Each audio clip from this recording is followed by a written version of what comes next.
Hey guys, welcome to General Query. This is Fonz. I go by he, him, and his. Hey guys, and this is Zuki, and I go by she, her, and hers. Welcome to another episode of General Query and the last episode for Pride Month. Oh yeah, I forgot about that. Yeah, this is the It last is the episode of Pride last one. Month. Yeah, and I mean, I know we've been actively like recruiting for stories and whatnot. So this Yeah, episode is full of fun stuff. yes, But before we get into it, as per usual, the world is ending, and so let's just have correct. some fun as much as we can with this stupid heat. Um, Listen, I am so this past Saturday, because apparently I hate myself more than I thought I did, I went to an amusement park oh on, no. Why would yeah, you do that? yeah. Well, I And mean, it's summer. We had a summer episode, and I guess people do that shit during the I summer. mean, I fucking guess, but it was horrendous. And this is what I think is very important for me to share with y'all. So I was wearing this adorable little tennis dress because obviously, and it was keeping me very cool and I was very happy. While I waited for my baby niece to ride the roller coaster, I sat down on some nondescript, non-bench thing to try to stay cool. And all of a sudden, I began to get a little itchy Oh no. in my cooter area. And I was like, I don't know what's going on. I'm appalled. And I'm sort of like doing this. And I'm like, okay, something's wrong. Go to the bathroom as the lady does. And I go to the bathroom and I see, I'm not exaggerating, guys, no less than 10 mosquito bites, all right around the area. Did they Right get on up, the lips? thankfully, not the lips, just all around, leading up to glory, if you will. Oh my And God. it was horrendous. And this was the beginning of the goddamn day. So I had to spend the rest of my day walking around in powdered mosquito cooter bites. Yeah, Yeah, sounds so that's how fun. my summer is going. Thank you. Well, Yeah. yeah, that definitely beats my summer. So on Tuesday we had the hottest day in Boston, in record, um, Yes. in the past 14 years. So yeah, that was fun. I One of the things that blew my mind is over this weekend, and I'm in Virginia, and I looked at our weather, and then I looked at El Paso's weather, and I thought to myself, how in the hell is it 10 degrees cooler Cooler in El in Paso? El Yeah. Paso, Yeah. which we all know is Satan's taint? Yeah. Okay. I that's what I thought. When was it? Yep. On Tuesday, actually. As I Uh-huh. was going to work, I think Yep. I walked out of the apartment. I want to say it was probably like 7:30-ish. It was fucking 89 degrees. 89. 7:30 a.m. I Yeah. just um And and I'm quoting once White again, Lotus. you and Yeah. I are on the East Coast now, so it's East Coast. humid as fuck. No, I'm White Lotus. quoting White Lotus. I just think at my age, I'm just not supposed to struggle. You know what I mean? Like Right. that's me I think at the moment. that's been me since I turned 30, for sure. Yeah, I'm Yeah. freaking over it. Yeah. I'm done. I don't want to deal. I don't want to, yeah. So, Yeah, it's and honestly, this heat wave, it feels homophobic. yeah, It does. it does. It's very Yeah, homophobic. July. I mean June for sure. Yeah, See, my mind's already like want to get over this shit. Yeah, it does, yeah, honestly. it Mhm. does because it is. The only thing I'm looking forward to is Yeah, like lakes, rivers, and whatever you want yeah, during the summer. fun. And burning my skin off. And yes, I will take precautions, but I know skin cancer is a possibility. that I'm Yeah, willing to take. risk it. You know, We'll it's we'll fine. we'll deal with it later. Yeah, it's fine. Yeah. Um, and by later, next year. So yes, like we were saying, last episode of Pride Month, we had a good one. Uh, obviously, Before we get into like the the topic meat and for this, potatoes. Yeah, yeah, before we get into, yeah, you're right, meat and potatoes of this episode, I want to mention once again, I'm highly disappointed with my Pride Month, and it was primarily my fault. I mentioned this to Suki earlier during the month, but I didn't get a chance to do anything fun for Pride. I really yeah, wanted to go to the Pride Parade because, once again, we're in Boston now. So, like, that was the first time yeah. going. And then 2 years ago, we were in San Francisco throughout the summer, and I didn't even get a chance to go to that parade either. So, like, I was really excited about this one, except this one decided that they wanted to get sick during the Pride weekend in Boston. So here we Horrible, are. horrendous, Yeah, not great. not great. Um, I'll get to yeah, be a slut next year, I guess.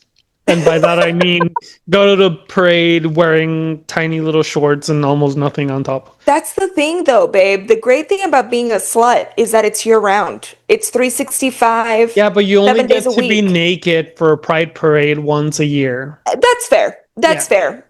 Yeah. yeah. Slut events are, Correct. There you yes. go. Yeah. Yes, yes, yes. No, I like it. I like it. Next year, we'll make sure that you Fingers get to crossed. slut it up. Yeah. Um, uh, yeah, also casual World War III. Great. We love to see it. We love to see it, yeah. Um, are we great yet? Anyways, so The question is, have we ever been? have we ever been And are great? we going backwards or forwards?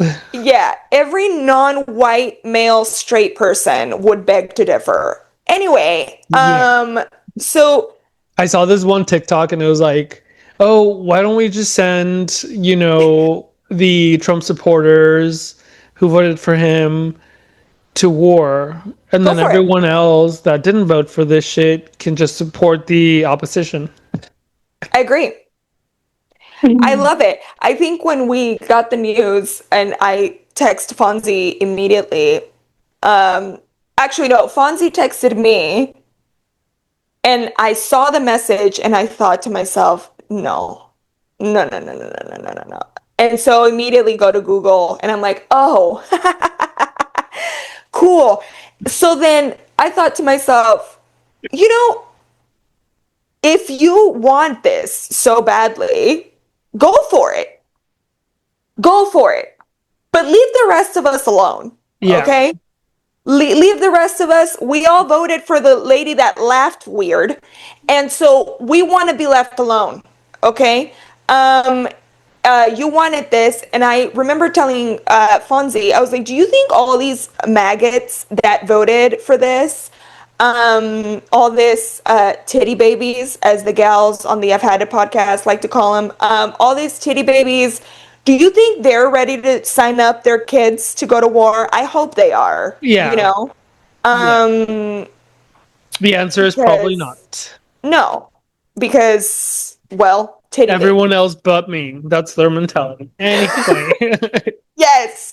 But because this podcast is not for titty babies and the folks that listen to this podcast are not titty babies, we wanted to close out Pride Month by telling your stories Yes. and highlighting you. Yeah. And you And guys were amazing. before we get into it, I don't there's a difference between the coming out story Yes. and the experience that comes with finding yourself. And I think that's the main Yeah. difference between what we've done previously. Because I think last year we did like a coming out story episode, Yes.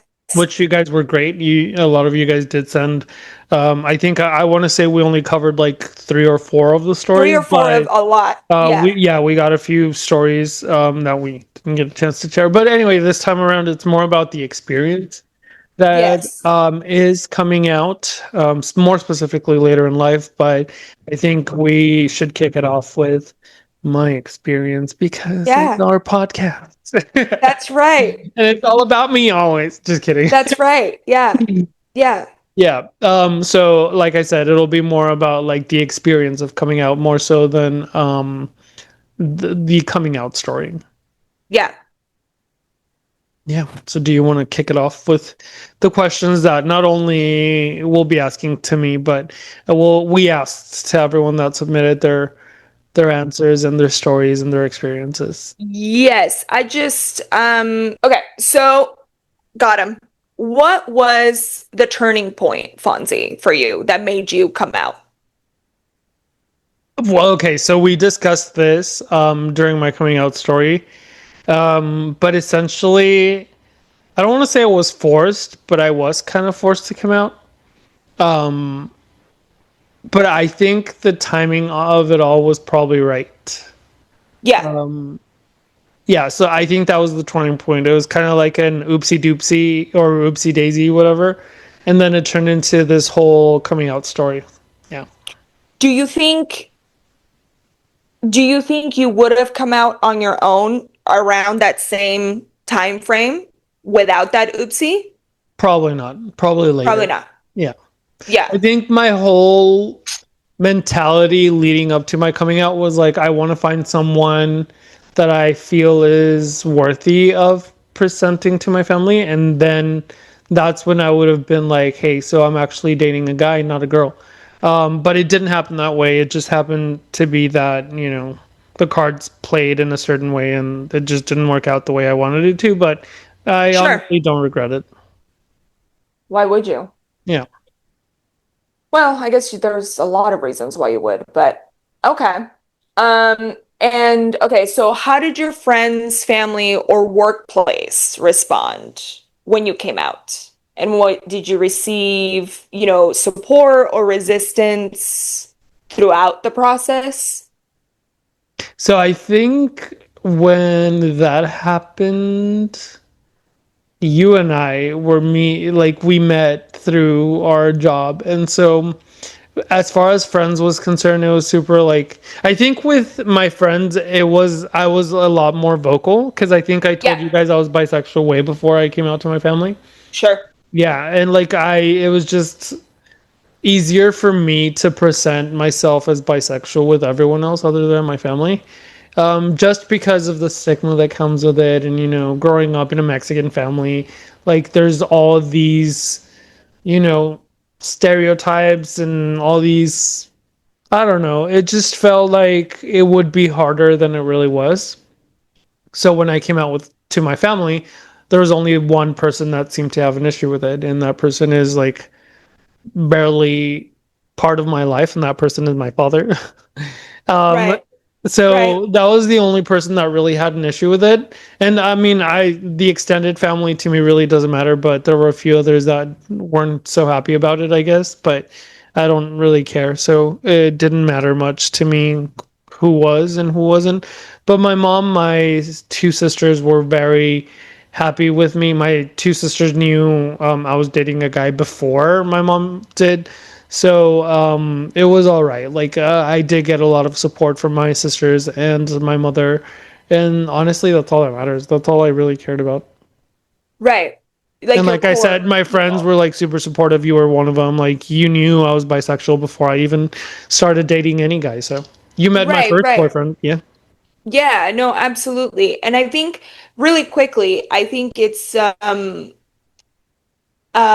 I want to definitely highlight, your mom in that process because when we talk about, folks supporting the people in your life that are either coming out or are questioning because that's the Q in LGBTQ, right? There's,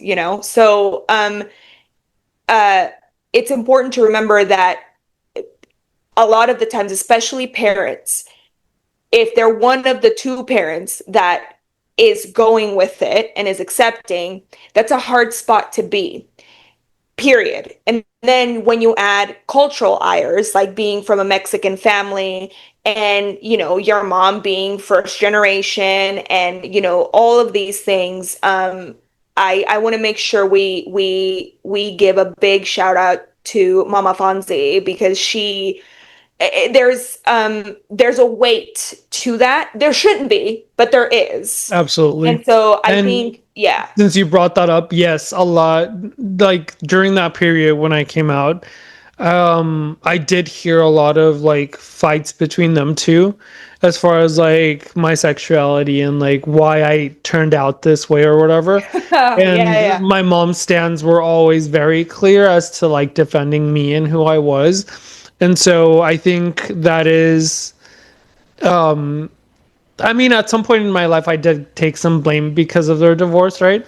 sure, But then you grow sure. out of it and you understand there was a lot more to their divorce than, you know, a gay son or a bisexual son. So I think Yeah, it does, hurt me to some extent that I was the cause of some of those unpleasantries. But at the end of the day, I think having your mother's support is, and I don't want to just say your mother's support. I want to say your mother's support because that's what I received. But sometimes it is just your father's support, and it is yeah, always super nice to have at least one of your parents really be accepting and embracing of who you are.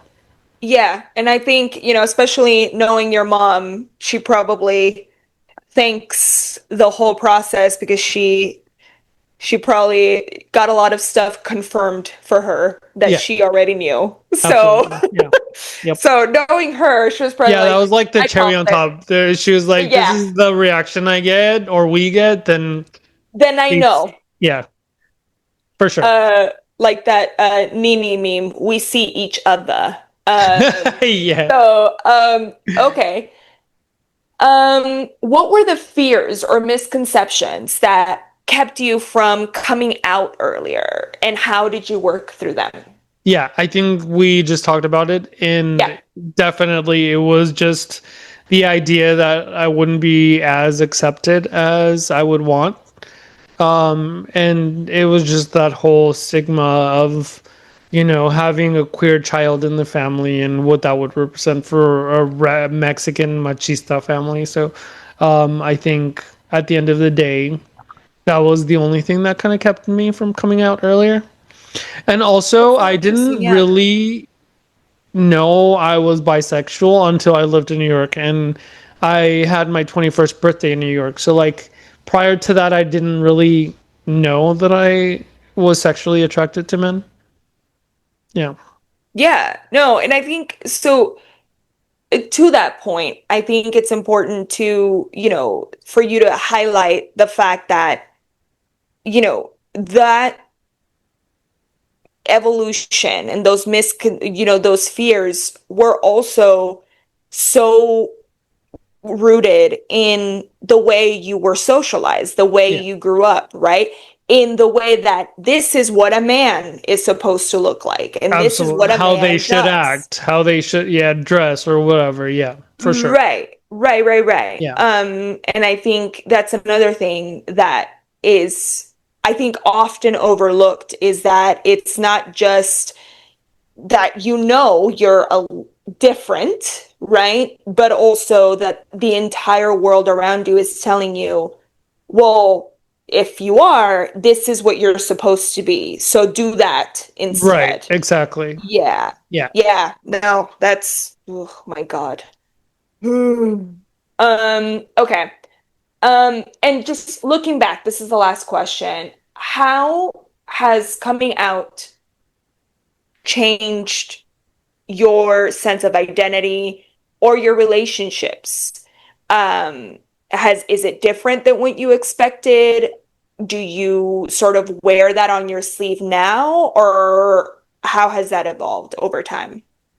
I think the older I get, the Yeah, easier it becomes. Because I know when sure. it first came out, I was absolutely very self conscious. We've talked about this during the podcast or several episodes before, where like I was very much trying to play into that masculine role and like being the top dating also very masculine looking guys, whatever. And as I've grown older and experienced more of what the queer culture has to offer, it has changed and it has allowed me to be and express myself a little bit more than I used to, and to play with the narrative that I want to play into, not what society wants of me to play into. And so it is ever changing and evolving constantly. I think yearly I learn something new about myself and about the queer community and how I want to play into it and what role I want to play into it. And I think even just doing this general query has allowed me to evolve in a way and have a voice that I've always wanted to have, but it's at a different scale, because now I'm not like talking to my immediate circle. I'm talking to Right. anyone that, sees our videos and hears our podcasts on Spotify and Apple and all that good stuff. So it is ever changing and ever evolving. And I think the more and the older I get, the more expressive and the more I guess the more of a voice I want to have for our queer community as a whole. Yeah, no, I think that's lovely. And I think it's interesting. So like I'll add my 2 cents from, an outsider looking in, you know, especially in Mexican culture. If you knew fonts in what, 2014? No, 2013, even earlier than that. Anyway, I just aged myself. Anyways, uh where I remember, if we even look back at, style, or, how, you talk about how you presented yourself in Mexican culture. If you didn't know Fonzie, or you hadn't spent time, you would just classify him as like your pretty boy fresa, right? Like fresita, a coronado fresita. That's exactly, and that's that, right? And Right. that would have been it. But the thing that's so interesting about that too is that that stereotype is acceptably masculine, Yeah. especially in the circles that we grew up around, right? Or In the El metro Paso. guy, the guy that Yeah, the really metro likes to take guy, the care of metro guy. himself, et cetera, et cetera. Yeah. Absolutely. And Yeah. so even that, I think, as you've gotten older, I have witnessed the evolution of you leaning in even more into your artist Or side my of how, feminine side. Yeah. For yeah, sure. your feminine side, and how that looks like on you. And I think that has taken time. Yeah, for It's sure. taken time Yeah. to get there, but I think the the most any of us could wish for is that we're granted the opportunity to evolve and granted Absolutely. the space to do Yep. so, right? So yeah, I just wanted to make sure I highlighted that, because I think that gets sort of passed off, I think, a lot in our Mexican circles, in our Latino circles, where it's like, ah, sí, sí, sí, el fresa, right? And that's Right. that, right? Well, Yeah. there's a lot of covert fresas, I would say, Yeah. that Yeah. get to, sort Yeah, of as you travel. mentioned that, I'm thinking of this one new series that we just finished. It's on Netflix. It's called Snakes and Ladders, and if you haven't Uh-huh. watched it, you have to. But there's this one character, and you see his experience just being part of like a far right kind of political party, and then how he turns into this queer icon that plays into this political party. So it's kind of interesting to see that Wow. transition within Yeah. that specific show too. But yeah, Yeah, exactly. Well, that's amazing. Is there anything else you want to add about your experience coming out? I And think just highlight that. I mean, just remember if you're, even if you're in your teens or you're in your 20s or whatever, and now maybe if I'm talking to someone who's in their 50s, 60s and they want to, or they're thinking of coming out, I think Absolutely do it. You have nothing to lose. It might seem like you do, but if you do lose them, it's because they weren't meant to be around you. If it's your wife, if it's, your friends, if it's family members or whatever, and they don't support you through your coming out, then that means you don't need those people in your life. And because of that, is why we wanted to do this one episode where we highlight stories of people that came out later in life and how that has Yes. kind of looked in their, I guess, like microscope. What does that look like for them? Yeah. Awesome. Yeah. I love that. Okay. So then we'll jump into everyone's or the stories that we got. Yeah. We'll take a little Yep. break and then we'll Okay. just jump into them. Take a quick break. All right. So we're back with your stories. Yes. So, do you want to read the questions? We'll go for it. Yes. Okay. So first question, what Yep. was the turning point or moment in your life that made you feel ready to come out after your 30s?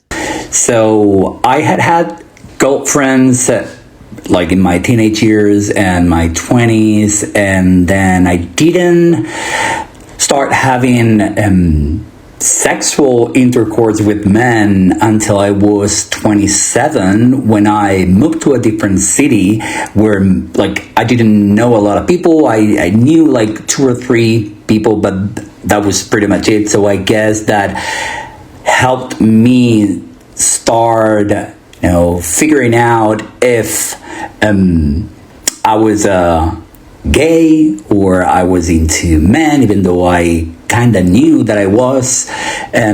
So it gave me the freedom to, experiment.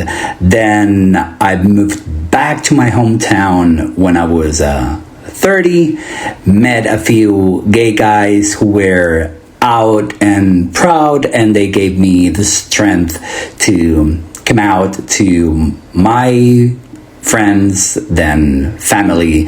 And after that, I didn't really care about extended family or acquaintances. I was like, okay, this is it, period.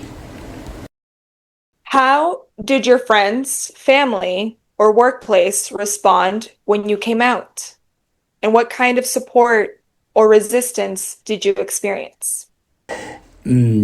Overall, I had a very good and welcoming response from like family and friends. My family, I think they already knew or suspected that I was not fully straight. So it didn't catch them by surprise when I came out. However, since I had been quote unquote straight for so many years, they were a little bit reluctant and concerned about my, not safety, but about what the world and the people I knew were going to react to my coming out. So they gave me a lot of advice, most of them unsolicited advice, and some of the things they said or comments they made were out of that concern and were a little bit misinformed regarding the LGBTQ community. But overall, they were very, very supportive, and it took them maybe like a month or two to like fully understand, okay, this is who he is and who he has been his entire life. So let's just embrace it, and they now fully support me. And the same applies to my friends. Some of them, were were kind of new. Some of them didn't, but at the end, they were very, very supportive. So I was very happy, and I've been blessed and with that reaction, to be honest. All right. So, third question, were there any fears or misconceptions that kept you from coming out earlier, and how did you work through them? It's funny because even though I mentioned that my friends were very supportive after my coming out, it was also them and their views on the LGBT community, especially the cis gay male, that kept me from coming out earlier. It was also the society's expectations of me. I had been, I would say, pretty successful with girls. I was considered cute, and I was very good at sports in high school, really good. So a lot of people had these expectations of me that I was gonna, find this beautiful wife and had these gorgeous kids, and that I was gonna be super successful in my careers, whichever I decided to pursue. And then that actually kept me from coming out when I realized that I was gay, because I was so afraid of not meeting those expectations. And so I fought really hard with myself, and I struggled to embrace who I really was. And also, my friends, when we were much younger, in our early 20s, made some comments regarding the LGBT community that were very hurtful and denigrating. And before I came out, those comments kept crossing my mind, and I was wondering, are they gonna accept me? Am I gonna lose my friends? How are they gonna react? This has been my entire life. What am I gonna do with no friends, etc., etc.? But I was honestly surprised, but very, very happily surprised when I came out, and they told me that they accepted me from who I was, and they apologized for all the things they had said before, and they told me that they had grown up and matured, and that was honestly very touching, very moving. I tried a couple of times when I came out to a few of them, and because of their reaction, their very supportive reaction. But yeah, I think that society's expectations and the discourse that still prevails in some areas in our society is what causes most of the fears some LGBTQ members have before coming out. And last question, looking back, how has coming out later in life shaped your sense of identity or relationships differently than you expected? On one hand, at some point, I regretted not coming out earlier, because I thought that, oh my God, had I come out earlier, I would have enjoyed my younger years and done crazier things, etc., etc. But to be honest, I think that coming out when I was 30, almost 31, was just the right decision for me. It was the right moment. I had already done all the crazy things, partying and doing stupid things and all that nonsense you do when you are a teenager and you're in college. So I kind of knew who I was in terms of my ideologies, my values, what I wanted in life. So the only thing I was struggling with was my sexual orientation. Then I met a guy who became my boyfriend, and I already knew more or less what I was looking for in a partner. And I was like mature enough to know what I wanted and what I didn't want. And also, when you're 30 or like in your 30s, and you don't fall for BS, and you're like, I feel like you're way more responsible for your actions. You take accountability, and as I said, you don't accept, peanuts. You go for more than that. You go for what you think you deserve. And also, I was willing to add new knowledge. I read a lot about sexuality, and also having that boyfriend helped me understand who I was as a gay man. I did have that baby, gay phase, but it was like pretty short. It was a pretty short phase, because, as I said, I already knew what I wanted, and it was because I had already I had already gone through all the crazy years in my 20s. And so, that's it.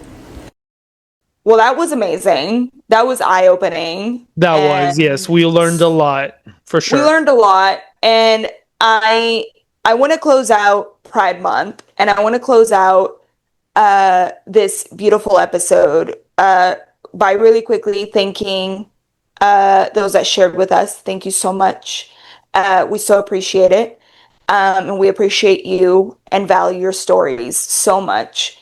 And also, I want to close out with saying that while the world is literally on fucking fire and there is so much nonsense going on in the world, I find the utmost hope and desire to live in the community of people that I have built for myself. And that community of people is queer, is weird, is non-conforming in every single way human beings can be non-conforming. They are original of thought, they are creative, they are flawed, and they are funny, and they are all the things I value in human beings. And I can honestly say, as we close out Pride Month, every month is freaking Pride Month here at General Queery, and every month is Pride Month in Fonzie's and I's life. But I just want to say that I am incredibly proud of the community. I'm proud of our community. And we started Pride Month on the premise that it's also about queer joy. And this month, everyone has showed up and reminded the world what queer joy looks like. 100%. And that's the ultimate resistance. So for me, as we close out this episode, that's what I want to remember, and that's what I want to drive home, is that you are revolutionaries every time that you step out of your door and you choose to be yourself. So I thank you for that, and that's what I'm carrying with me for the rest of the month and the rest of the year. Yeah, and for me to close this episode out, like we just learned, a lot of our fears, a lot of our restraints come from society. Yep. So live your life 100% truth to who you are. Yep. Don't be afraid of losing people along the way, because you will. I know it sounds scary, but believe me, there is literally a rainbow on the other side. Yeah. And don't be afraid to come out. Don't be afraid to speak your truth and be who you are. Like Suki mentioned, we did start this month in a sense of pride and joy and like celebration, but I also want to say that I'm very pleasantly surprised that this year not only were we loud and proud, not only were we celebrating all over the US, all over the world, but we also stood up and we made a protest of what needed to be done during the month of June for Pride Month. And it lived up to, if you remember the first episode, my expectations Yes. of what pride and being proud is and what the Pride Parade stands for. And we Yeah. did that as a community. We did that. And I think that's one of the things that I take away from this year's Pride Month in general is there is still hope for our future generations. Pride is still a protest for human rights and equality. And yeah, that's my closing note. Live your truth and be who you are. And once again, thank you all for sharing your stories with us, with engaging with us on social media, and with being part of our project that is General Query. Once again, Yes. second, what is it, second or third year Third of year. Third Pride, yep, year. third year of Pride Month here at General Query, and I couldn't be any prouder than the community that we've built so far, and So, more so to proud. come for sure. More to come for sure. And like Fonzie said, if you find yourself in a place where you don't think that there's anyone safe to talk to and there is no safe community, we're here.